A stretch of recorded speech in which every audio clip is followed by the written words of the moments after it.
My name is Mike Wolf. By the time you read this, I will already be gone.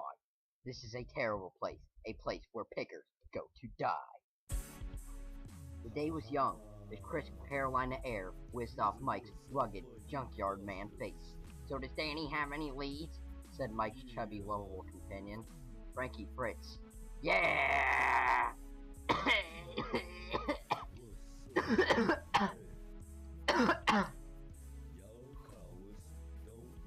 Yeah, she's got a great lead, actually. A place up on the turnpike. Apparently, this place is crawling with Harley parts, motorcycles, and memorabilia.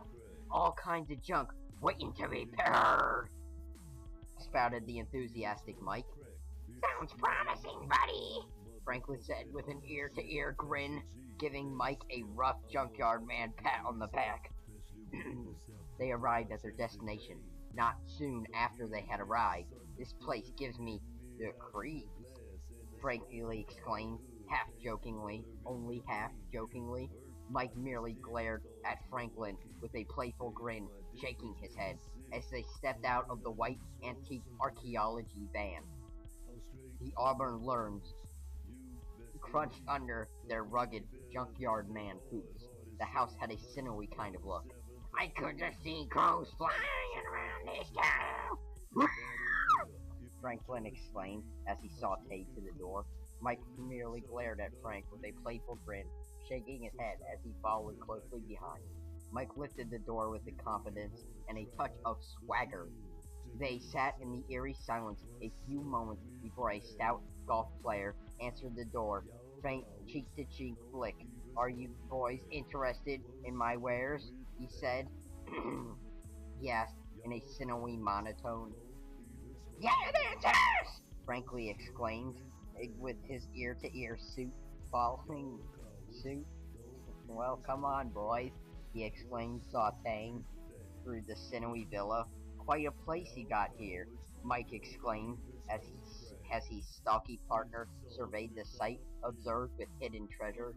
"First, how's about I show you this Boyle's basement?" Mike and Nicky stared at each other, exchanging sinewy glances. "Almost forgot. I'm E. I'm E. That E," the stout man in golf attire exclaimed, extending his right hand. "Right." First, Mike took his own, followed by Frankly. They made their way back to the attic, ready for anything. Nicky's fist clenched tight. Chapter 2. "Well, here it is, boy guys." The small man sporting gold attire corralled them into the empty attic adjoined with only a single skeleton. That's quite the spooky centerpiece you got there," exclaimed Fritz nervously, eyes shifty. Shit.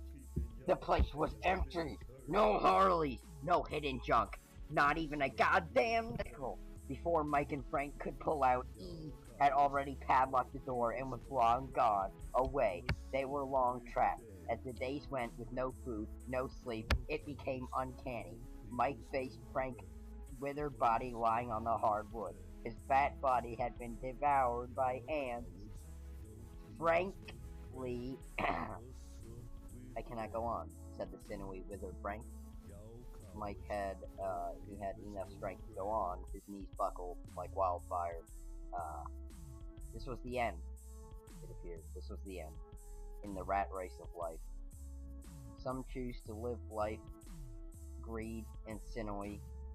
As the left of Mike's body, he whispered one thing last into the frigid basement air. "Every day I lay down a wiser, weaker man. Life is but a knife left to crumble in my right hand.